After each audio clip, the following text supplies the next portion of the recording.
Buenos días, profesor. Le vamos a presentar lo correspondiente al parcial número 4 de procesamiento de señales. El grupo está conformado por Brian Mantilla y quien le habla, Elsie Ardila. Entonces, en el primer punto se pide aplicar 4 tipos de wavelet en continua. Entonces, lo que se va a hacer es visualizar la descomposición de las señales en un escalograma de colores. Entonces, en este escalograma se va a ver la relación entre las variables de tiempo, frecuencia y magnitud. Entonces aquí lo que se hace es usar la función CWT. En esta pues tiene 3 tipos de wavelet, que es la morse, la boom y la amor. Entonces eso es lo que vamos a aplicar, pero además se busca otra, que es la wavelet filter bank. Entonces las cuales se van a aplicar en las señales C1, C2 y C3. Entonces, algo a destacar es que en la filter bank se va a ver un cambio en la escala de frecuencia y en el espectro de colores. Y pues bueno, se aplican estas 4 wavelets en las señales para poder realizar el posterior análisis. Entonces, aquí podemos visualizar que en S1 van a observar colores que cumplen un patrón, lo que indica que el paciente no presenta anomalías. En S2 se ven variaciones de colores en las frecuencias mayores que se ven pues pigmentadas de color amarillo, y esto pues es indicativo de anomalías. Y finalmente pues en la S3 se pueden evidenciar frecuencias superiores a 70 que pues representan una frecuencia alta. Posteriormente se buscan las dos señales por medio de la plataforma Fisionet. Entonces en estas pues se adjunta el pantallazo de las señales encontradas y se implementa el mismo procedimiento que se realizó con las señales anteriores para conseguir pues los escalogramas. En esta pues sí se presenta como de manera drástica colores más amarillos, lo que pues indican las anomalías. Entonces, aquí se presenta como tal el diagrama de flujo. Más abajo ya presentamos como tal un diagrama de flujo en donde pues se ve el procedimiento realizado. Entonces, lo primero es realizar una electrocardiografía y obtener el resultado de la misma. Entonces, lo posterior es hacer un procesamiento de la señal por medio de filtrado o adecuación, entre otras opciones, y se realiza pues una pregunta de si es necesario realizar el análisis de la señal. Si no es así, simplemente se van a imprimir los resultados, pero si es así, pues se van a aplicar una wave continua que se debe definir pues de qué tipo, y pues a partir de las características que se proporcionen y que se necesiten, pues se va a escoger entre algunas de las que se han planteado. Posteriormente se tiene pues el escalograma, y a partir de los colores se identifican magnitudes, rangos y frecuencias. Dependiendo de si esta presenta un comportamiento secuencial, se determina si está en condiciones normales o no. Si es así, pues se deben identificar estas variaciones y determinar el distorsionamiento, y posteriormente pues realizar el diagnóstico, y con esto se finalizaría. En cuanto al segundo punto, bueno, entonces en este punto se trabaja una wavelet discreta, se trabaja con wavelet discreta. Aquí se hacen uso de las mismas señales, S1, S2 y S3, y se pide trabajar pues con 4 wavelets diferentes. En este caso se trabaja con Bior 3.5, la COIF 1, la SIN 4 y DB5. Para cada una de ellas se extrae un diagrama donde se muestra la descomposición para lograr el resultado final prácticamente.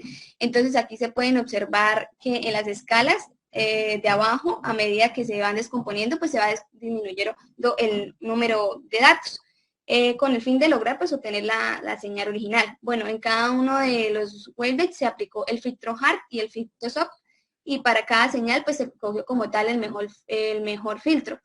Entonces, en el caso del filtro hard, se destaca que deja pasar más información y por ende más datos en comparación del filtro soft. Y en algunas de las gráficas del filtro soft se puede evidenciar que en la descomposición de D1 y D2 no se filtra bien la información, pero en general el resultado que se obtiene es bueno. Y bueno, eso sería como tal la información del punto 2. Bueno, para la parte del punto 3, lo que nos pedían como tal era incluir un drift o variación en la señal original. Esas señales son S1, S2 y S3. Entonces lo que se hizo fue como tal incluir una señal a baja frecuencia que simulara como tal la respiración del paciente, para que pues pudiéramos identificar como tal una onda de electrocardiografía pues real, digamos de una manera, y de esa manera realizar el procesamiento de la señal. Para este punto se implementó el siguiente línea de código donde lo que se hace es incorporar, como dije anteriormente, una señal de baja frecuencia que permita la alteración de la señal y dar como resultado esta imagen, donde tenemos que en la señal S1 tenemos la señal original y acá pues tenemos la señal S1 también con la variación de la respiración de baja frecuencia, donde podemos observar que es una señal más que todo más realista a lo que realmente es un examen de electrocardiografía. Lo mismo con la señal S2 y lo mismo con la señal S3. Podemos ver la variación que se incorporó.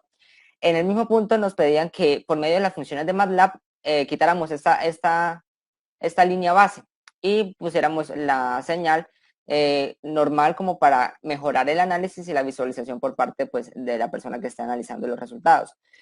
Se encontró que la función de tren, acá está el link de MathWorks, permite que se realice esta corrección mediante esta línea de código donde se especifica la función, la señal correspondiente y los parámetros de entrada. Acá pues se especifica cada parámetro, BP y N.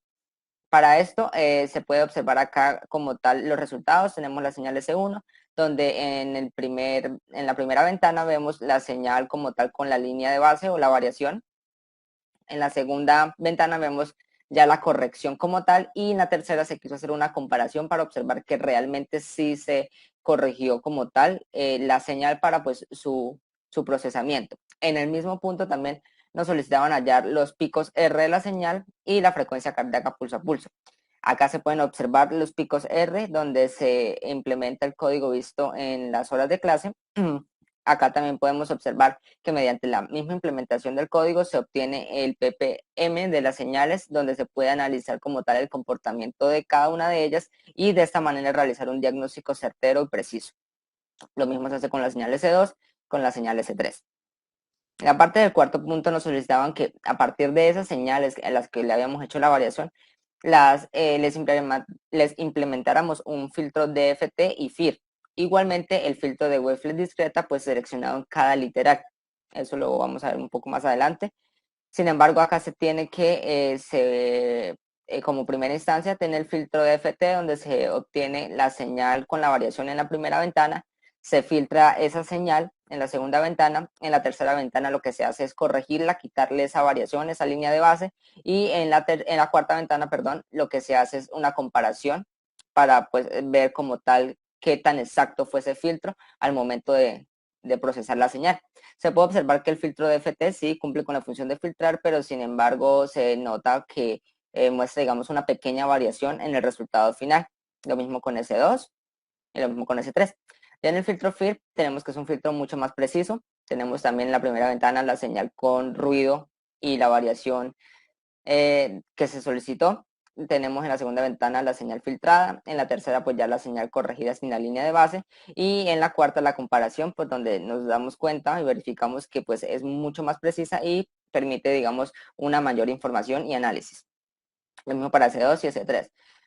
El filtro de wavelet discreta resultó ser el más óptimo al momento de realizar el filtrado. Lo mismo acá, se manejaron 4 ventanas, la primera la original, la segunda pues la filtrada, la tercera ya la corrección de la línea base y la cuarta una comparación de ellas dos. Lo mismo para S2 y S3. En el punto quinto, lo que se hizo fue buscar un artículo que lleva por título el diseño de un sistema procesado portátil para la detección de episodios o eventos arrítmicos o isquémicos con registro y generación de alarma en sistemas de tecnología móvil. Acá se plantea un algoritmo. Este algoritmo lo que se hace es implementarlo para la obtención como tal de una señal filtrada y corregida de la línea de base. Entonces, primer paso lo que hicimos fue introducir las señales S1, S2 y S3 con su ruido, o sea, las señales originales y con la variación de la línea de base. Después lo que se hace es implementar el filtro Butterworth, que en este caso pues es de orden 10, una frecuencia de corte 40. Se implementó, se obtiene el siguiente resultado, S1, S2 y S3. Sin embargo, también nos pedían que implementáramos otro filtro. Este filtro de ventana promedio móvil, donde pues se puede observar que se filtra aún mucho más la señal y se obtiene pues información mucho más detallada para S1, S2 y S3. Y finalmente, mediante la aplicación de un retardo de una señal adicional, lo que se hace es buscar corregir esa línea de base. Sin embargo, pues es un poco difícil porque no se logra lograr con exactitud que se corrija como tal. Acá podemos observar pues en la primera ventana la corrección y en la segunda se compara la señal con línea de base y la señal sin la línea de base. lo mismo para S1, lo mismo para S2 y lo mismo para S3. Bueno, entonces en cuanto a la parte de la onda R, pues se hace búsqueda de un documento en el cual se llama cálculo del umbral para la detección de la onda R. Entonces, pues este documento tiene como fin hallar los picos R. Entonces aquí lo que se plantea es aplicar 4 filtros pasabanda donde, en diferentes frecuencias y posteriormente mirar cuál de estos tiene la mayor amplitud. Entonces este es el procedimiento que se realiza en cada una de las señales. Entonces acá en S1 se aplica el filtro a 10 Hz, a 20 Hz, a 30 Hz y a 40 Hz. Entre ellos, pues vamos a ver una comparación entre la señal original y pues la onda R. Posteriormente se hace una comparación de todas las señales filtradas, extraídas, y pues a partir de ahí determinamos cuál es la que tiene la mayor amplitud. En este caso, pues es la de 40 Hz. Entonces aquí vamos a hacer una resta entre esta señal y la señal original y obtenemos pues la señal S1 sin la onda R. Y posteriormente pues hacemos una comparación entre la señal S1 y la señal S1 sin la onda R y finalmente pues se hace esto mismo en cada una de las señales. Pues desde aquí concluimos que la frecuencia idónea para hacer esto es a 40 Hz. Bueno, ya como último punto nos piden que comparemos como tal el filtro seleccionado del parcial y el desarrollo por wavelet discreta. Entonces acá pues lo que se hace es por medio de SNR y nosotros como tal hemos venido trabajando con el error medio cuadrático MCE, donde se obtiene un valor de 0,130 en la primera señal. Acá se hace la comparación correspondiente de cada una de las señales. Y el SNR, que cabe resaltar que da un valor negativo, lo cual indica que pues en las señales existe gran prevalencia de ruido. Lo mismo para S2 y S3. Gracias.